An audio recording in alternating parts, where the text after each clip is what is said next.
যে তোমার যে প্রশ্নটা সেটা হচ্ছে একটা আমরা চৈতন্যের মধ্যে থাকি, মানে আমাদের ভেতরে চৈতন্য, অর্থাৎ আমরা যখনই বলি যে আমাদের ভেতরেই সেই আত্মা আছেন, তখন আমি মনে করি যে আত্মাকে একটা আকার দেই বা বস্তুগত করি, সে ভেতরে আছে, সে আত্মার চৈতন্য স্বরূপ। তো সেই চৈতন্যের সাহায্যে আমি সমস্ত কিছুকে দেখছি, জানছি, অনুভব করছি, অর্থাৎ আমার ভেতরে চৈতন্য আছে।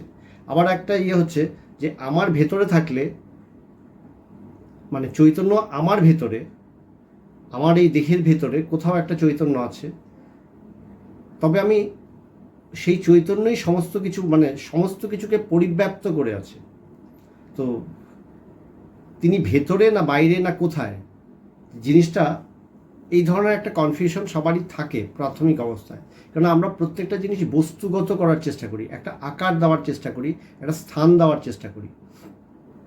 যে কিন্তু সত্যটা হচ্ছে যে যে এই কথাটা, বিষয়টা হচ্ছে যে তিনি সমস্ত কিছুই হচ্ছেন। একটা ঈশ উপনিষদে একটা কথা আছে, তাদেই যতি তন্নৈ যতি তদ্পুরে তদ্বন্তিকে তদন্তস্য সর্বস্ব তদু সর্বশাস্যবাচ্যতা। মানে তিনি দূরেও বটে, তিনি নিকটেও বটে, তিনি সমস্ত কিছুর ভেতরে, সমস্ত কিছুর অন্তরে, মানে অন্তরে, আবার তিনি সমস্ত কিছুই হয়েছেন, মানে বাইরেও, তিনি সমস্ত কিছুর বাইরেও। এই সমস্ত কিছু, মানে যা কিছু দেখছি বাস্তবিক, যেমন বলা হয় না যে এক আত্মা বা ব্রহ্ম ব্যতীত দ্বিতীয় বস্তু নেই। এটাই হচ্ছে ফাইনাল কনক্লুশন, যে অনুভূতির ফাইনাল কনক্লুশনটা কি, যেখানে গিয়ে আমাদের অনুভূতিটা সর্বোচ্চ অনুভবটা হয়, সেটা হচ্ছে এক ব্রহ্ম ব্যতীত দ্বিতীয় বস্তু নেই, এক পরমাত্মাই সমস্ত কিছু হয়েছেন, তিনিই সব কিছু হয়েছেন। তার মধ্যে থেকেই আমি যেন আমার অহংকার বা জায়গাটাকে ছোট করে নিয়েছি, একটা খণ্ডকে আমি ছোট করে নিলাম। একটা বিরাট বড় মাঠ আছে, মাঠটার মধ্যে আমি একটা নালা কাটলাম, নালা কেটে একটা ছোট জায়গা তৈরি করলাম এবং বললাম এই জায়গাটা আমার। ঠিক তেমনি এক চৈতন্যই আছে, এক পরমাত্মাই আছে, তিনি চৈতন্য। এই চৈতন্যের মধ্যে আমি যেন আমার অহংকার দ্বারা, আমার অজ্ঞান দ্বারা বা অজ্ঞানের আশ্রয়ে এসে আমি একটা আমিত্বের গণ্ডি তৈরি করলাম, যে আমিত্বের গণ্ডিটা আমাকে সেই জায়গার মধ্যে বেঁধে রেখে দিল। এই আমিত্বের গণ্ডিটা আমাকে যখন বেঁধে রেখে দেয়, তখন আমি তার বাইরে বেরোতে পারি না। বাইরে বেরিয়ে যে কোনো কিছুকে দেখব, জানবো, অনুভব করব, সেটা আমার পক্ষে হয়ে ওঠে না। তখন আমার কাছে আমি অনুভবটাই সব কিছু, মানে আমার সাথে রিলেটেড হয়ে যায়। তো এই গণ্ডির মধ্যেই আমার তখন, এবং ওইখান থেকেই আমার কল্পনা শুরু হয়। যখন আমি আবার আত্মার কথা ভাবি, তখনই আমি ভাবি যে আমার এই গণ্ডিটার মধ্যে আমি যে সীমানাটা তৈরি করেছি, আমার আমিত্বের সীমানা, যে সীমানাটা আমার দেহ মনকে বেঁধে রেখেছে, দেহ মন দ্বারা আমি এই অজ্ঞান সীমানাটা তৈরি করেছি, তার ভেতরে আমার চৈতন্যকে আমি খুঁজি। বাস্তবিক হচ্ছে এই চৈতন্যটার মধ্যেই, চৈতন্যর উপরেই আমি এই জিনিসটা আরোপ করেছি। একটা বিরাট বড় মাঠ, সেই মাঠটার মধ্যে আমি শুধু আরোপ করে নিয়েছি এইটুকু জায়গা আমার। ঠিক তেমনি এক অনন্ত চৈতন্যই আছে, এক অনন্ত চৈতন্যই আছে। সেই অনন্ত চৈতন্যের মধ্যে আমি শুধু আমার দেহ এবং আমার মন কেন্দ্রিক একটা সীমানা আমি তৈরি করেছি, সেটাকেই আমি বলে সবসময় প্রকাশ করার প্রয়াস করি। তাই এটাকে বেদান্তের পরিভাষায় বলে যেটা আমার কাঁচা আমি। তো এই কাঁচা আমিটা ভেঙে যায়। ভেঙে যায় কি করে? বিচারের দ্বারা। বারবার বেদান্ত শ্রবণ করতে করতে আস্তে আস্তে এই বিচারটা আমাদের কাছে দৃঢ় হতে থাকে। তখন কি হয়, এক সময় এই জিনিসটা ভেঙে যায়, বা ঈশ্বরের সমস্ত কিছু আমি ঈশ্বরকে সমর্পণ করতে করতে, সেই ভক্তিভাবে সমস্ত কিছু সমর্পণ করতে করতে এক সময় আমার এই অজ্ঞানটা পুরোপুরি ডাইলিউট হয়ে যায়, গলে যায়। তার কৃপাতে, ঈশ্বরের কৃপাতে, অপার কৃপাতে আমার সমস্ত কিছু অহংকার গলে যায় গিয়ে। তখন সেই পরমাত্মাই অবশিষ্ট থাকেন, তখন এক ভগবানই অবশিষ্ট থাকেন। তখন বলছেন ছায়ারূপে যতকাল দেহ আছে ততকাল একটা ছায়ারূপ, মানে ঠাকুর রামকৃষ্ণদেব এটাকে এইভাবে বলতেন, বিদ্যার আমি থাকে। অজ্ঞান চলে যায় তখন একটা বিদ্যার আমি থাকে, সেই বিদ্যার আমি বলে ওইটুকু থাকে, একটা ছায়া, যেন একটা ছায়া আমি, এতকালের দীর্ঘ সংস্কার থাকার ফলে একটা ছায়া আমি ধরে সে তখনও কিছু কাজ করতে থাকে। কিন্তু তখন তার মনে হয় না, যে জ্ঞানীর কখনো এই বোধ হয় না যে আমি কিছু করছি। তার মনে হয় আমার ঈশ্বর, আমার গুরু আমাকে দিয়ে কিছু করিয়ে নিচ্ছেন, আমি শুধু তার হাতের যন্ত্র মাত্র। তো বাস্তবিক কি বলছেন, আমার অজ্ঞান আশ্রয়ে এসে আমি নানান রকম কল্পনা করি। আমার নানান রকম কল্পনাটা কোথা থেকে আসে? তার কারণ আমি সব কিছুকে একটা বস্তুগত সীমানার মধ্যে বেঁধে রাখার চেষ্টা করি। এই বস্তুগত সীমানার থেকে বেরিয়ে আসতে হবে। বলছেন এক পরমাত্মাই আছে, সেই পরমাত্মার বাইরে আর কিছু নেই, এক পরমাত্মাই। সেই পরমাত্মার মধ্যে আমি আমার অজ্ঞানকে দিয়ে, অজ্ঞানের আশ্রয় থেকে আমি একটা সীমানা তৈরি করে আমার আমিটাকে তৈরি করেছি। তার ভেতর দিয়ে আমি বোঝার চেষ্টা করি যখন, তখন গিয়ে গণ্ডগোলটা। তাই আমাদেরকে কি করতে হবে? বলছে বেদান্ত শুনতে শুনতে দেখবে আস্তে আস্তে এই জিনিসগুলো, মানে এই অজ্ঞানের এই গণ্ডিটা ভেঙে যায় গিয়ে। তখন আমার এই ছোট্ট যে আমির অনুভবটা, আমিত্ব, এই আমিত্বের অনুভবটা সম্পূর্ণ ডাইলিউট হয়ে যায়। বলছে এই বোধটা তখন আমার হয়। আমাদের অনুভূতিগুলোরও পার্থক্য হয় একটু, যে একটা অনুভব হলো, একটা সমাধি হলো, সমাধির পর গভীরতার তারতম্য আছে। তো সেই গভীরতার তারতম্যে আমার অনুভবটা পুরোপুরি স্পষ্ট হলো না। যখন স্পষ্ট হয় না তখন গিয়ে সমস্যা হয়।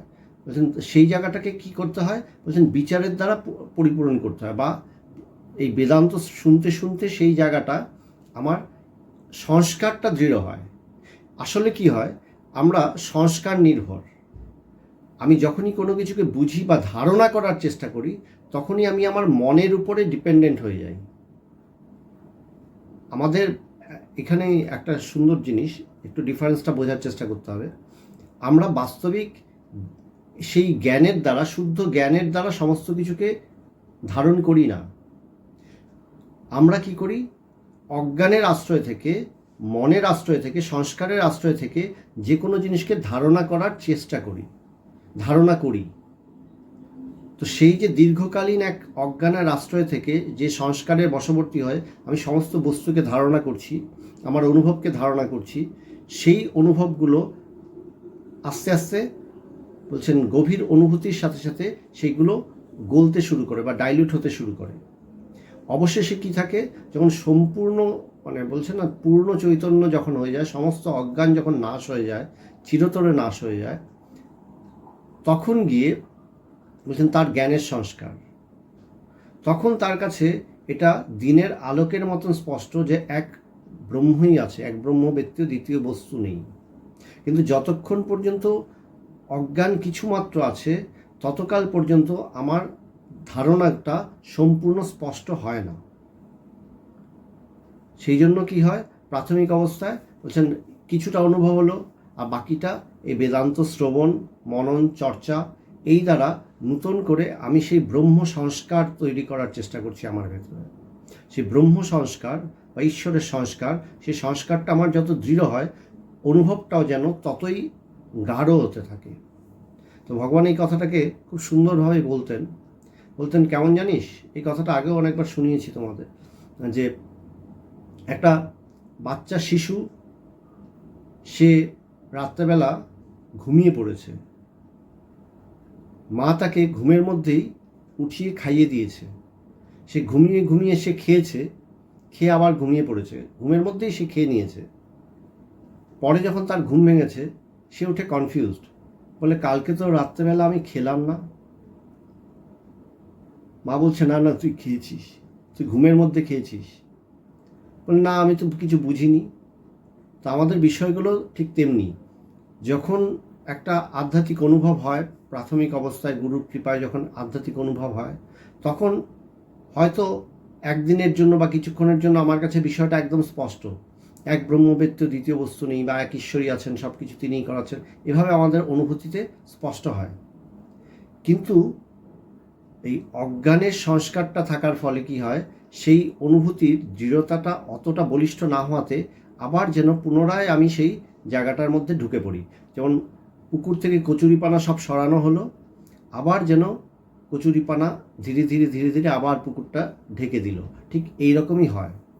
তবে একটা জিনিস কি, একবার যে সত্য জেনেছে সে সম্পূর্ণ বিচ্যুতি হয় না তার, সে কোথাও জানে যে এটাই সত্য। তো ওইটুকু একটা ডিফারেন্স হয়।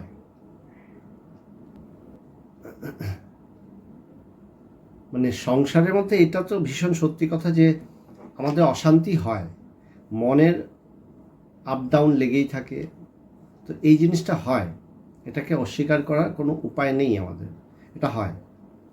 তবে খুব বাজে একটা গন্ধ যদি হয়, তখন আমরা গন্ধটা দূর করার জন্য বাড়িতে সেন্ট ছড়াই বা ধূপকাঠি জ্বালিয়ে দিই। তাতে কি হয় বলে, ওই গন্ধটা, বাজে গন্ধটা যেন কিছুটা চাপা পড়ে। বলে ঠিক তেমনি বলছেন, আমাদের মন যখন খুব একটা বাজে ফেজের ভেতর দিয়ে যায়, তখন আমরা ভালো কিছু চিন্তার আশ্রয় নেওয়ার চেষ্টা করি। বলে প্রথম জিনিস কি বলে, খুব উৎকট যদি হয়, মনটা যদি খুব বাজে রকমের খারাপ হয়, তখন একটু নাম কীর্তন করো, ভজন কীর্তন করো, ভজন শোনো, এতে কাজে দেয়। তখনই ধ্যান করতে গেলে কাজে দেয় না, বরং উল্টো উল্টো রিয়েকশন হয়। সেই জন্য কি তখন কি করতে হয়, তখন একটু ভজন শোনো, কীর্তন করো, এটা হচ্ছে প্রাথমিক। মানে যদি একদম উৎকট হয়, মনটা টুকটাক একটু চঞ্চল হয়ে আছে, একটু একটু মনটা খারাপ খারাপ, তখন মনটাকে আমি শান্ত করার চেষ্টা করলাম, সবার মঙ্গল প্রার্থনা করলাম, ভালো কোনো বই পড়লাম, সেইগুলোর দ্বারা আমাদের মনটা আবার শান্ত হয়ে যায়। আবার কিছু কিছু সময় দেখবে বেশ ক্লান্ত হয়ে এসেছি, ক্লান্ত হয়ে আসার পরে আমরা কি করি, যে বাড়িতে ফিরে ভালো করে স্নান করে নিই। যে ভালো করে স্নান করে নিই, তারপরে আবার কিন্তু ফ্রেশ, আবার তাজা, আবার সমস্ত কাজ করার জন্য আমি প্রস্তুত। ঠিক তেমনি যদি ওই রকম অবস্থা হয়, তখন কি হয় বলেন, আমি একটু বসলাম, ধ্যানে বসলাম, ঠাকুর ঘরে গিয়ে বসলাম, একটু নিজেকে পবিত্র ভাবটা ধারণ করলাম এবং গভীর ধ্যানে বসলাম, প্রার্থনার দ্বারা, সবার মঙ্গল প্রার্থনার দ্বারা একটু গভীরভাবে ধ্যানে বসলাম।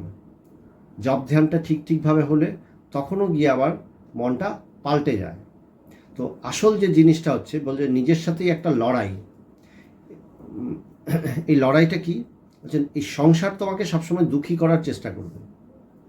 সংসারের প্রত্যেকটা কাজ, প্রত্যেকটা মানুষ তোমাকে সবসময় চেষ্টা করবে যেন তুমি দুঃখী থাকো, তোমাকে দুঃখ দেওয়ার চেষ্টা করবে, তুমি দুঃখ কষ্টের মধ্যে জ্বলে পড়ে মরো। সেটাই কিন্তু সবাই, মানে সবার যেন একটা লক্ষ্য, সবাই যেন তাই করতে থাকে। বলে তোমার কি করে কষ্ট হয়, বলে একটু ভালো করে কেউ শুয়ে আছে, যাই গিয়ে একটু খুঁচিয়ে দিই। এটা মানুষের একটা অদ্ভুত স্বভাব। এটা প্রত্যেকটা সমাজেই এইরকম দেখা যায়, এরকম অদ্ভুত চরিত্র আছে। মানুষ যেন মানুষের ভালো দেখতে পায় না। তো তার মধ্যে আমাদের লড়াই কি বলে, বেঁচে থাকার লড়াইয়ের মতন। যে প্রথম জিনিস কি বলে, সংসারে যা কিছুই ঘটুক না কেন, আমি কিছুতেই আমার মনকে বিচলিত হতে দেব না। যা কিছুই ঘটুক না কেন, আমি আমার মনটাকে দুঃখিত হতে দেব না। বলে আমি সবসময় ভেতরটাতে আনন্দে ভরিয়ে রাখবো। তো আনন্দে ভরিয়ে রাখার জন্য উপায়টা কি বলে, আমি ভগবানের সঙ্গ করেছি, ভগবানকে পেয়েছি। তো বলে ভগবানকে পেয়েছি, ভগবানকে পাওয়ার পরে তার ভালোবাসার কথা বারবার স্মরণ করতে করতে দেখবে ভেতরে না এমন একটা উদ্দীপনা হবে, সেই উদ্দীপনায় এই সংসারে এই যে সামান্য সামান্য যে জিনিসগুলোকে যদি আমি ভাবতে যাই, তখন মনে হয় বিরাট বড় ঘটনা আমার জীবনটাকে তোলপাড় করে দিয়েছে। বাস্তবিক তখন মনে হয় এগুলো তুচ্ছ, এগুলোর কোনো মানেই নেই। এই তুচ্ছ জিনিসগুলো তখন আমার অটোমেটিক চলে যায়।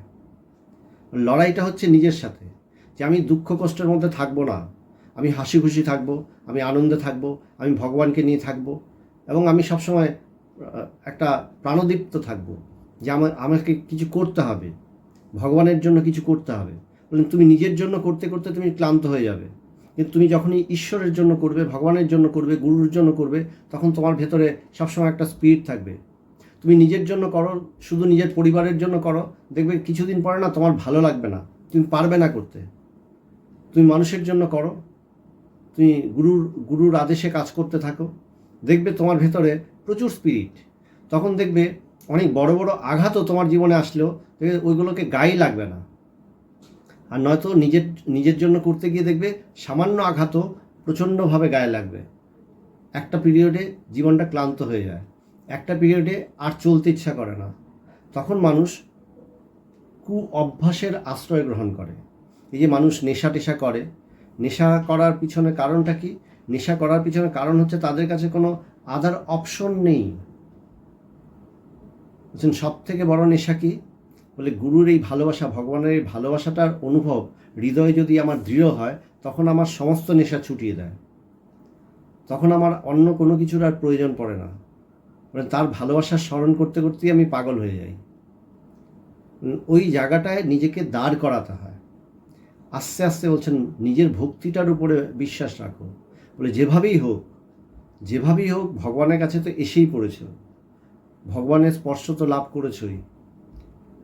ওই জায়গাটায় নিজের ভক্তিটাকে নিজে যদি ঠিকভাবে খুঁজে পাওয়া যায়, তখন জীবনে আর কোনো কিছুতেই কখনো কিছু হয় না, দুঃখ কষ্ট এরকম হয় না। সাময়িক হয়তো একটু বিচলিত হলো, কিন্তু ও পরমুহূর্তে আবার ঠিক হয়ে যাবে। ভগবানের গুরু পবিত্রানন্দজি, স্বামী পবিত্রানন্দজির একটা সুন্দর কথা আছে। বলছেন যে জ্ঞানী সেই ভক্ত, যে প্রকৃত ভক্ত সেই প্রকৃত জ্ঞানী। তো প্রকৃত ভক্ত কে? যে ঈশ্বরকে যথার্থভাবে তার স্বরূপে জেনেছে, তার স্বরূপ জ্ঞান হয়েছে, ঈশ্বরের স্বরূপ জ্ঞান হয়েছে। তো জ্ঞান ছাড়া কিছু হয় না। এই জন্য বলছেন ভক্তিটা কীরকম? বলছেন জ্ঞান ভক্তি মানে হনুমানের মতন, মানে ঠাকুর রামকৃষ্ণদেব বলতেন যে হনুমানের মতন ভক্তি দরকার, জ্ঞান ভক্তি। এই জ্ঞান ভক্তিটার কথা বারবার বলতেন যে শুধু ভক্তি কি? শুধু ভক্তি অনেকটা আবেগ, ফেনিল। এই আমি ঈশ্বরের জন্য ভাবে পড়ে কাঁদলাম, পরেই আবার দেখা গেল মনটা সংসারে ছুটলো, সংসারটাকেই সত্য বলে বোধ হলো। বা ঈশ্বরের আচার আচরণগুলো ঈশ্বরের জন্য এইটাই করতে হবে, এছাড়া আর কিছুই নয়। আমার ওই ধরনের যে ভক্তি, সেই ভক্তিগুলো খুব বেশি দৃঢ় হয় না। আমি যদি ঈশ্বরকে সঠিকভাবে জানি, বোধ করি, তখন জানবো যে তিনি সব কিছু হয়েছেন, যা কিছু আছে সব তিনি। যেমন স্বামী বিবেকানন্দের জীবনের একটা অদ্ভুত ঘটনা, যে স্বামীজি যখন কাশ্মীরে গিয়েছিলেন, এই কথাগুলোকে ভাবতে হবে। স্বামীজিও জীবনে খুব কট্টর বৈদান্তিক ছিলেন। তিনি কোনো কিছুকেই সেভাবে মানতেন না। ভক্তি টক্তির ব্যাপারটা তার মধ্যে ওইভাবে প্রকট বাইরে যেন ওইভাবে দেখা যেত না। স্বামীজি যখন কাশ্মীরে গেছিলেন, কাশ্মীরে গিয়ে ক্ষীরভবানী মন্দিরে গেছেন, ক্ষীরভবানী মন্দিরের ভাঙা মন্দির দেখে তার ভীষণ কষ্ট হয়েছে। তিনি তখন বলেছিলেন যে আমি যদি এখানে থাকতাম, তাহলে মুসলিমরা এই মন্দির ভেঙেছে, আমি থাকলে এই ঘটনা আমি ঘটতে দিতাম না। তো রাত্রেবেলা স্বামীজির দর্শন হয়েছিল, মায়ের দর্শন হয়েছিল। মা এসে বলছেন যে তুই কে? আমার মন্দির আমি ভাঙবো না রাখবো, আমার ছেলেদেরটা ভাঙবে না রাখবে, সেটার বিষয়ে বিচার করার তুই কে? তো স্বামীজি সেই যে দর্শনটা হয়েছিল, সেই দর্শনটা তার জীবনটাকে পাল্টে দেয়। তো বিষয়টা তাই যে আমাদের প্রাথমিক অবস্থায় কি হয়? প্রাথমিক অবস্থায় যখন আমরা কিছু জিনিসকে ধারণা করে বসি যে এই বস্তুটা বা ঈশ্বর এমনটাই, এর বাইরের তিনি নন, বলে ওটা ঠিক ভক্তি নয়। যখন আমি যথার্থভাবে তাকে জানতে পারি, আমার যখন যথার্থভাবে জ্ঞান হয়, বোধ হয়, অনুভব হয়, তখনই আমি প্রকৃত ভক্ত হয়ে উঠি। তাই পবিত্রানন্দজি ওই কথা বলেছিলেন, প্রকৃত জ্ঞানী প্রকৃত ভক্ত, বা প্রকৃত ভক্তই প্রকৃত জ্ঞানী। দুটো এক হিসাবে সমার্থক। কি হয় বলে, যখন আমার ঠিক ঠিক জ্ঞান হয়, সে তখন প্রকৃতই তার প্রত্যেকটা আচার আচরণের মধ্যে না ভক্তির ভাব ফুটে ওঠে। তার প্রত্যেকটা আচার আচরণে একটা বিশ্বাস দেখা যায়। বিশ্বাস নয়, সেই বোধটাই বিশ্বাস রূপে, আমাদের চোখে সেটা বিশ্বাস রূপে প্রতীত হয়, ধরা দেয়, কিন্তু বাস্তবিক ওটা তার বোধ। তার বোধের ফলে তিনি ওই রকম, তিনি বলছেন যে আমাকে প্রত্যেকটা মুহূর্তে ঈশ্বরই ধরে ধরে, হাতে ধরে ধরে চালাচ্ছেন, তিনিই আমাকে দিয়ে সব করাচ্ছেন। আমরা কি দেখি যে তিনি ঈশ্বরকে এমনভাবে বিশ্বাস করেন যে, কেননা আমি তো ঈশ্বরকে দেখতে পাচ্ছি না, বোধ করতে পারছি না, তো আমরা দেখি সেই মানুষটাকে যিনি বলছেন, তখন আমি বলি এই মহাপুরুষ এমনভাবে ঈশ্বরকে বিশ্বাস করেন যে তিনি ভাবছেন যে ঈশ্বর তাকে ধরে চালাচ্ছেন। ওটাকে আমরা ধারণা করি এইভাবে, তার বিশ্বাস হিসাবে ধারণা করি। বাস্তবিক ওটা তার বিশ্বাস নয়, ওটা তার বোধ, ওটা তার অনুভব যে ঈশ্বরই দেখো আমাকে হাতে ধরে সমস্ত কিছু চালাচ্ছেন, করাচ্ছেন। আমার মধ্যে প্রত্যেকটা চিন্তা, প্রত্যেকটা অনুভব, প্রত্যেকটা স্ফুরণ এভাবেই হচ্ছে, ওটা তার বোধ। কিন্তু আমরা দূর থেকে তাকে এইভাবে ধারণা করার চেষ্টা করি, ধারণা করি যে তিনি বিশ্বাস করেছেন। তাই আমরা বলি তার আচরণটা তখন ভক্তের আচরণ। তিনি যেন প্রপন্ন ভক্ত, ঈশ্বরের প্রপন্ন ভক্ত, তিনি ভক্তের মতন আচরণ করছেন। তার কাছে কি, তার কাছে একটা জ্ঞান স্বরূপী, তার কাছে তার জ্ঞানে, তার চেতনায় সবসময় সেই ঈশ্বরের বোধ। তার নিজের অনুভবে তিনি শুধু সেই জ্ঞানটাকেই, সেই চরম বিশুদ্ধ সেই জ্ঞানটাকেই অনুভব করছেন, সেই পরম চৈতন্যকেই অনুভব করছেন তিনি প্রত্যেক মুহূর্তে। কিন্তু আমাদের দৃষ্টিতে আমরা দেখি তিনি ভক্তের মতন আচরণ করছেন। মানে কর্ম আমাদেরকে, মানে নিরাসক্ত কর্মের কথা সবসময় বলা হয়। তা আমরা কি হয়, যখনই কোনো কর্ম করি বা যা কিছুই করি, সেখানে আমি আমার অহংকার দ্বারা আমি সেখানে যুক্ত হই, তো অটোমেটিক আমার নিজের ভালো লাগা মন্দ লাগাটা প্রবল হয়ে ওঠে। তো নিজের ভালো লাগা মন্দ লাগার এই যে জিনিসগুলো, আমাদের বিচারের অভাব থাকার ফলে সেই জিনিসটা আমি বুঝি না। যেমন ভগবান একটা কথা বলতেন যে আমার কোনো বাজ বিচার নেই, আমি সর্বভূক, আমি সব কিছুই খেয়ে নিই। ভগবান এই কথাটা বলতেন। তো বিষয়টা কি, দেখবেন আমার যে কর্মটা ভালো লাগে, আমি যেটা পছন্দ করি বা যেটা আমি ভালো পারি, সেটাকেই আমি মনে করি ওটা আমার কর্ম, ওটা আমি করব। যেটাতে আমার ভালো লাগে না, আমার অজান্তে আমার সংস্কারটা এমনভাবে আমি গঠিত, আমি সেটাকে সোজা ডিনাই করে দিই, না এইসব আমি পারবো না, এসব আমি করব না। তো তাই দুটো উপায়। এক হচ্ছে যে আমি সমস্ত কিছুই, প্রত্যেক মুহূর্তে আমার সামনে যে কর্ম আসছে, সেটাকে ঈশ্বরই আমাকে সেই কর্মে নিয়োজিত করেছেন, সেই জেনে, সেই বোধ নিয়ে আমি সেই কর্মে নিজেকে যুক্ত করব, যে ঈশ্বরের আদেশেই আমি করছি বা গুরুর আদেশেই আমি এই কাজটা করছি। যখন যে কর্মই আসুক, বলে সেটা আমার ভালো লাগা হোক বা মন্দ লাগা হোক। একটা ছোট্ট ঘটনা বলি। এই ঘটনাটা পরে ভগবান কথাটা বলেছিলেন, আমাদের এই আশ্রমে একবার হয়েছিল। আমাদের আশ্রমে বেশ কিছু বাচ্চা ছেলে মেয়ে তখন আসতো, ওরা তখন এই জাস্ট কলেজে পড়ে। তো আশ্রমে একদিন ছাদের উপরে খাওয়ানো হচ্ছে সবাইকে। তো ভগবান সবাইকে খাওয়াতে ভালোবাসতেন। তো ভগবান সবার খাওয়া দেখতে ছাদে উঠেছেন, যে সবাই ভক্তরা কিভাবে খাচ্ছে দেখব। তো ছাদে একটা চেয়ার নিয়ে ভগবান বসেছেন, সব ভক্তরা বসে খাচ্ছে। তো একজন, সব চেয়ার টেবিলগুলো অকুপাই হয়ে গেছে, অনেকে দাঁড়িয়ে দাঁড়িয়েও খাচ্ছে, অনেকে মাটিতে বসেও খেয়ে নিচ্ছে। তো চেয়ার টেবিলগুলো অকুপাই। তখন একজন মহিলা এসছেন, তার পায়ে খুব ব্যথা, তিনি দাঁড়িয়ে খেতে পারবেন না। তো একটা চেয়ারে তাকে বসানো হয়েছে। তো একটা চেয়ারে বসানো হয়েছে, তাকে আরেকটা টুল দেওয়া হয়েছে, যার উপরে টুলের মধ্যে রেখে খাবেন। তো টুলটা একটু নোংরা, তো নোংরা, ভগবান বললেন টুলটা পরিষ্কার করে দে।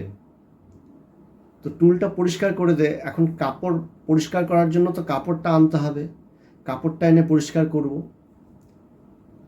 তো ওখানে একটা মেয়ে নিজের যে ওড়নাটা ছিল সেই ওড়না দিয়েই ওই টুলটাকে চট করে মুছে নিল, মুছে মহিলাকে সুন্দরভাবে বসিয়ে খাইয়ে দিল।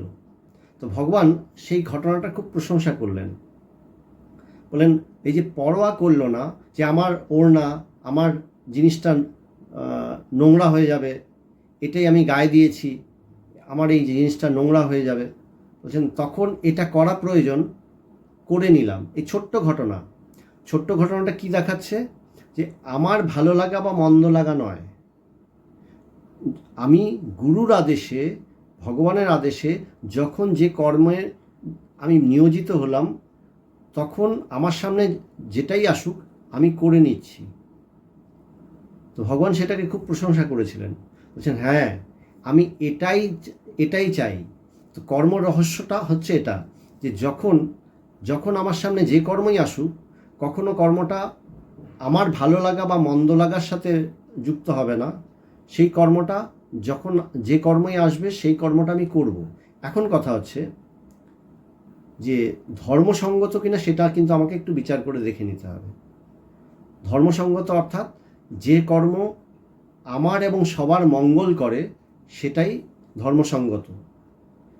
যেটা মঙ্গল করে না সেটা কিন্তু শুধু আমার স্বার্থ পূরণ করে, সেটা কিন্তু সাধারণত কর্ম হয় না। আমাকে সেই কর্মটা অবশ্যই করতে হবে যে কর্মটা ধর্মসঙ্গত, যে কর্মটার দ্বারা আমি ধর্ম পালন করি, অর্থাৎ মানুষের মঙ্গল হয়, মানুষের সবার জন্য মঙ্গল হয়, এই প্রয়াসটা আমাকে করতে হবে। তো সেইভাবে আমি কর্মবিচার দ্বারা আমি অবশ্যই কর্ম করব। তো ওখানে আমার ভালো লাগা মন্দ লাগা এগুলো দেখলে চলবে না। এবং আপনার যে মূল প্রশ্ন সেটা হচ্ছে যে নিরাসক্তভাবে কিভাবে আমি কর্মটা করব। তো বলছেন যখন ঈশ্বর বা ভগবান দ্বারা নিয়োজিত হয়ে আমি যখন কাজ করতে থাকি, এই অভ্যাসটা যখন আমার দৃঢ় হতে থাকে, তখন কিন্তু আমার ভেতরে আর ওই অহংকারটা জন্ম নেয় না যে আমি কর্ম করতে পারছি কিনা, আমি কর্ম করছি এই ভাবটা তখন থাকে না। তখন মনে হয় ঈশ্বর আমাকে দিয়ে কর্ম করিয়ে নিচ্ছেন। তো ওই বাচ্চা মেয়েটা যে ওই ওড়নাটা দিয়ে এভাবে মুছে নিয়েছিল, সে মেয়েটা খুব সুন্দর বলেছিল, ভগবান আমি তো বুঝিনি, তুমি বলেছ, তখন আমার ইনস্ট্যান্ট আমার ভেতর থেকে এই রিয়াকশনটাই হয়েছে যে আমার কাছে তো এই কাপড়টা আছে, এই কাপড়টা দিয়ে মুছে নিই, আমি মুছে নিয়েছি। তো ভগবান বলেন এটাই ঠিক, ভাবটা হবে এরকম যে আমার ভেতরে ঈশ্বর দ্বারা নিয়োজিত হয়েছি, তখন আমার যে সামান্য সাধন আছে সেই সংসাধন থেকেই আমি কাজটাকে পূর্ণ করব।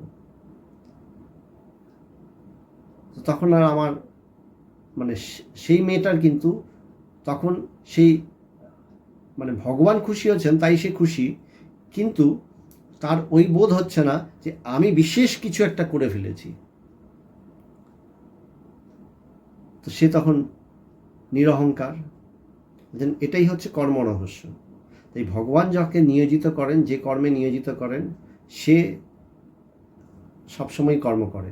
তো আরেকটা দিক হচ্ছে যে জীবনের, যেটা আপনি বললেন যে জীবনে বেঁচে থাকার সময় আমাকে কর্ম তো করতেই হবে, হ্যাঁ অবশ্যই করতে হবে। কর্ম তো সবসময় আমরা করছি, কিছু না কিছু কর্ম করছি, তবে কি ধর্মসঙ্গত কর্ম আমরা বেশি বেশি করব। প্রত্যেকটা সময় মনে করব যে ভগবানের ইচ্ছে কোনটা, অনিচ্ছা কোনটা।